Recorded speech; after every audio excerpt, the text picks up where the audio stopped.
Olá, como vocês estão? Espero que bem. Harmonia e fraternidade não devem ser sequer levemente perturbadas, mas a solene beleza das nossas cerimônias e ritos são de igual importância, e estes desejáveis efeitos serão obtidos apenas quando o mestre e seus oficiais são eficientes em cada detalhe de suas diversas responsabilidades. Já dizia o renomado escritor sobre o trabalho de emulação. Vamos conhecer hoje o sistema inglês. Mas antes, não se esqueça de se inscrever no canal, dar aquele tapa no like, comentar e compartilhar o vídeo para que ele possa ganhar relevância.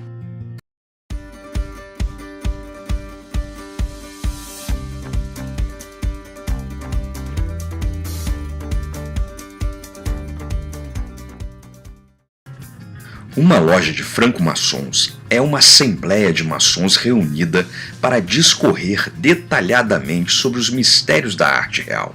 Um maçom estudioso, ávido por conhecimento, ao se deparar com a maçonaria inglesa, com a multiplicidade de rituais maçônicos, ele ouve ou lê sobre Logic, West End, Oxford, Bristol, Universal, North London, Nigerian e muitos outros assim chamados trabalhos maçônicos.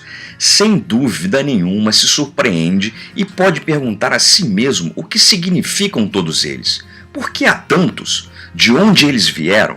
Possivelmente também, sendo desconhecedor da história do ritual maçônico, ele mentalmente agrupa trabalho de emulação com o resto, considerando-o como não mais do que um nome imaginário criado por algum imaginativo maçom na busca de uma inovação. Muito rapidamente, pode ser explicado que emulação é uma forma abreviada de descrever a Emulation Lodge of Improvement for Master Masons, que se reúne no Freemasons Hall, Great Queen Street, em Londres, nas noites de sexta-feira, às 6 horas, e que é também a palavra usada para descrever o sistema peculiar de ritual ali ensinado. A Lodge of Improvement foi fundada em 1823, tendo por objeto ensinar a forma precisa do ritual estabelecido pela Lodge of Reconciliation, como aprovado pela Grande Loja Unida da Inglaterra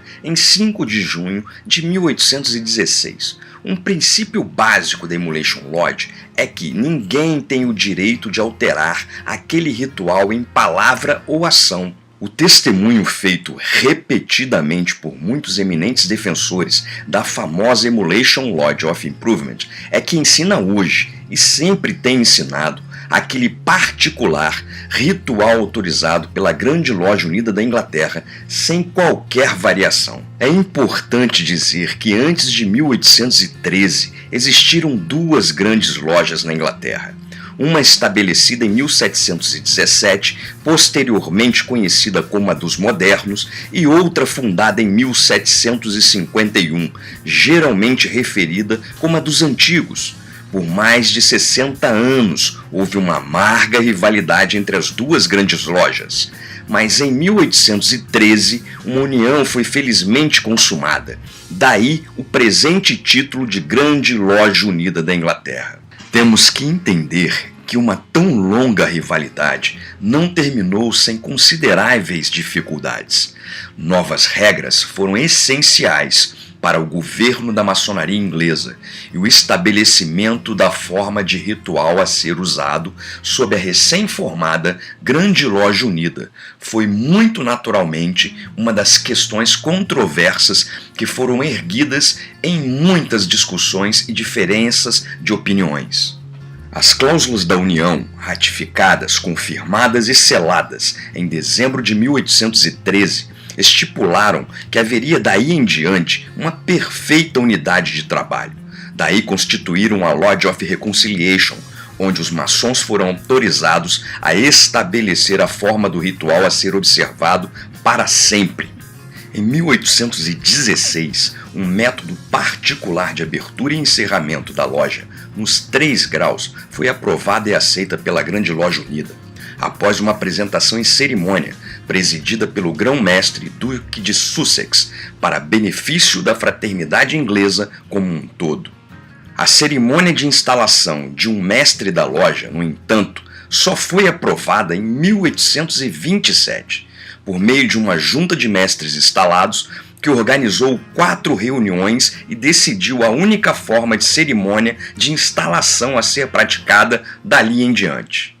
A Lodge of Reconciliation, tendo completado seu propósito, deixou de funcionar em 1816, e a propagação do recém-arranjado ritual de reconciliação foi transmitido às lojas de instrução que vieram a surgir naquele período. Daquelas lojas, uma das mais proeminentes foi a United Lodge of Perseverance, fundada em 26 de janeiro de 1818, um pouco mais de um ano após a dissolução da Lodge of Reconciliation. Esta possuía entre seus membros vários dos maçons mais cultos de sua época, dos quais 9 foram os fundadores da Emulation Lodge of Improvement em 1823. Em uma de suas reuniões, os maçons da United Lodge of Perseverance criaram a seguinte resolução: que as antigas preleções e cerimônias de iniciar, passar e elevar, como confirmadas pela Grande Loja Unida da Inglaterra, são aderidas por esta loja estritamente. Na Emulation Lodge of Improvement, a loja é controlada por um comitê de experientes preceptores, selecionados pelos membros dentre os mais exímios de seus quadros. Durante um discurso em 1894 por Sir Edward Letchworth, então grão-secretário, proclamou que os registros da Grande Loja provaram conclusivamente que a Emulation Lodge of Improvement era vista como padrão maçônico de perfeição. Em 2 de março de 1923, o pró-grão-mestre, o honorável Lord Emptyhill, disse no curso de sua fala: a Emulation Lodge of Improvement tem por uma centena de anos mantido uma uniformidade padrão de ritual, o qual tem permanecido inalterado. Em 24 de fevereiro de 1928, o grande secretário, venerável irmão Sir Colville Smith, declarou: devemos agradecer a Emulation Lodge of Improvement pela manutenção do padrão de ritual por mais de um século. Vistas essas homenagens, a emulação é algo mais que um mero nome dado a um peculiar modo de trabalho. É o nome de uma famosa instituição maçônica, influência que tem se espalhado por toda a extensão do mundo maçônico de língua inglesa e além-mar. Uma instituição que tem, por mais de 2 séculos, um único objetivo a cumprir: o de preservar e transmitir aquele sistema de ritual que recebeu, há mais de 200 anos atrás, o selo de aprovação da Grande Loja Unida da Inglaterra. Emulação é o padrão seguro, confiável e autorizado do ritual e cerimonial da arte inglesa. E, em consequência, os membros do corpo da Emulation Lodge of Improvement são respeitados como os herdeiros e fiéis depositários do ritual de conciliação, tal como foi estabelecido e oficialmente autorizado pela Grande Loja Unida da Inglaterra em 1816. Como é conhecido pelos bons estudiosos da história da arte ritual, por uns 20 anos após a fusão das grandes lojas rivais, a maior parte da instrução nas recém-arranjadas cerimônias de reconciliação eram transmitidas pelo meio das preleções maçônicas. Deste modo, nas apresentações anuais das demonstrações em forma de preleção, a Emulation Lodge of Improvement está seguindo a prática adotada no passado, está também perpetuando a prática comum de todas as antigas lojas de instrução que surgiram durante o período imediato após a união, da qual a Emulation Lodge of Improvement e a Stability Lodge of Instruction são hoje as únicas sobreviventes. Está registrado que em 1830 Peter Gilkes, então líder da Emulation Committee, quando ao enviar uma carta ao grão-mestre enfatizou que as preleções da Emulation Lodge of Improvement foram executadas de acordo com o costume, e a carta ainda continua: nós estamos ansiosos para promover e difundir os genuínos princípios da arte. de maneira regular e constitucional, e desejando despertar o interesse pelo trabalho de emulação entre os jovens irmãos, e dar tal instrução para que, quando eles possam ter a honra de serem nomeados para qualquer cargo ou eleitos para cadeira em uma loja regular, possam estar totalmente competentes para desempenharem os importantes deveres dos mesmos com aquela correção e regularidade que é tão essencial à boa direção e governo de uma loja. Há evidências materiais que as autoridades da Grande Loja Unida consideraram a Emulation Lodge of Improvement digna de consideração especial em relação às demonstrações públicas que estava conferindo para a educação da arte real como um todo. A crítica contrária mais frequentemente ouvida com relação ao trabalho de emulação é com respeito à ausência de enquadrar a loja a cada vez que um oficial ou membro tem que se mover de uma parte a outra da loja. Um dos relatos mais frequentes ouvidos é: "Eu não gosto de emulação, é desmazelado, porque eles nunca enquadram a loja." Essa crítica, feita por maçons praticantes de outros rituais e que têm um rito próprio, pode apenas ser dita como tendo sido nascida da mais absoluta ignorância. Mas é sabido que muitas das mais severas críticas ao sistema de emulação surgem de maçons que jamais estiveram em uma das sessões de iniciação, avançamento e passagem em suas vidas, e que estão, então, dificilmente preparados para ter qualquer qualidade em suas críticas. Uma cuidadosa e compenetrada leitura do ritual em seus 3 graus, onde são relacionados os deveres do segundo e primeiro diáconos, demonstrará que uma escrupulosa atenção é dada ao enquadrar a loja nas cerimônias de emulação, naquelas ocasiões quando enquadrar realmente é necessário. Na franco-maçonaria nos é ensinado, é um sistema peculiar de moralidade, velado em alegorias e ilustrado por símbolos. O enquadrar a loja tem seu simbolismo durante o real progresso de uma cerimônia.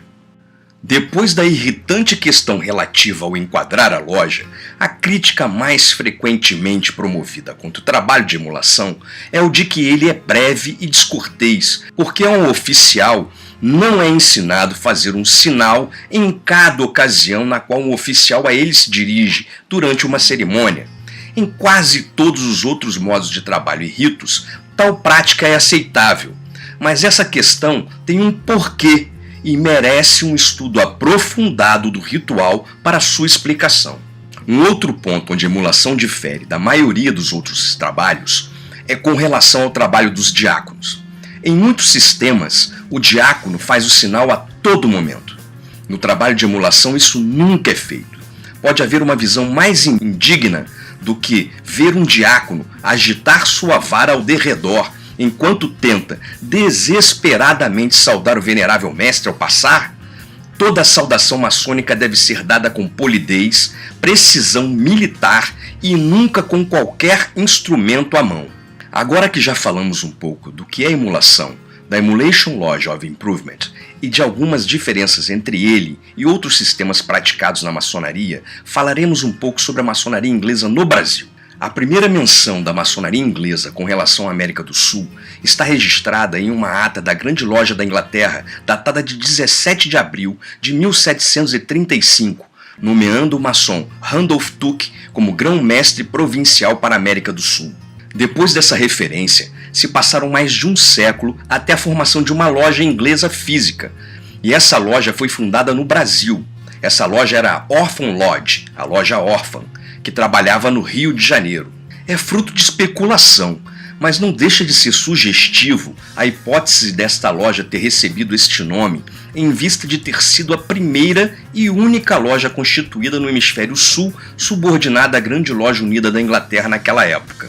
Parece que a Grande Loja Unida da Inglaterra teve pouco interesse na prosperidade desta loja, já que depois de uma curta jornada de apenas 5 anos de vida, a Orphan Lodge deixou de existir. Uma coisa é certa, os maçons ingleses e brasileiros sempre tiveram as mais amistosas relações, apesar de terem opiniões diversas sobre as práticas maçônicas. Uma grande confusão aconteceu quando houve um cisma no Grande Oriente do Brasil, transformando-o em duas potências distintas. Um deles, o Grande Oriente dos Beneditinos, durante sua existência de 20 anos, criou 3 lojas para trabalhar no rito de York americano, talvez para se aproximar das grandes lojas estaduais americanas. Estas lojas eram a Vesper no Rio de Janeiro, o Washington em Santa Bárbara do Oeste e a loja Lessing em Santa Cruz do Sul. Quando em 1883 o Grande Oriente dos Beneditinos voltou a unir-se com o Grande Oriente do Lavradio, trouxe consigo as 3 lojas criadas nesse novo rito. Curiosamente, por causa da fundação dessas lojas, resultou o nome Rito de York dentro do GOB, que depois seria utilizado para denominar todas as lojas de língua inglesa que foram sendo formadas no Brasil, ignorando completamente que os sistemas americano e inglês eram diferentes em sua ritualística, situação que o GOB até hoje insiste em não corrigir, vai saber por quê.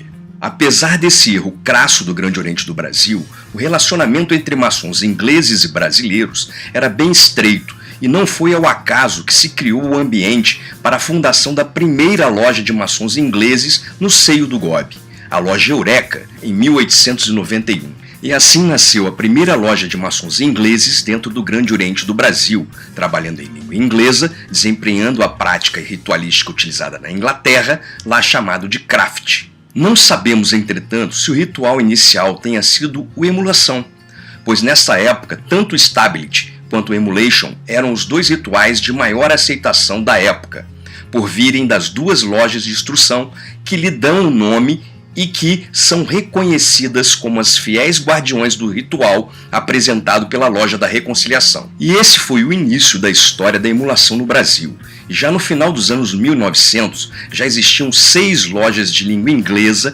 trabalhando sob a jurisdição do Grande Oriente do Brasil. Em 1912, houve o tratado entre o Grande Oriente do Brasil e a Grande Loja Unida da Inglaterra. E assim foi formado o que o GOB chamou de Grande Capítulo do Rito de York, mas que em inglês pode ser lido Grand Council of Craft Masonry in Brasil, ou, em livre tradução, Grande Conselho do Ofício Maçônico no Brasil. Em 1935, foi formalizado entre o GOB e a Grande Loja Unida da Inglaterra um segundo tratado, quando foi criado a Grande Loja Distrital da América do Sul, Divisão Norte, sendo esta outra história a ser contada em outro vídeo. E por hoje é isso aí. Se gostou, favorita e compartilhe o vídeo.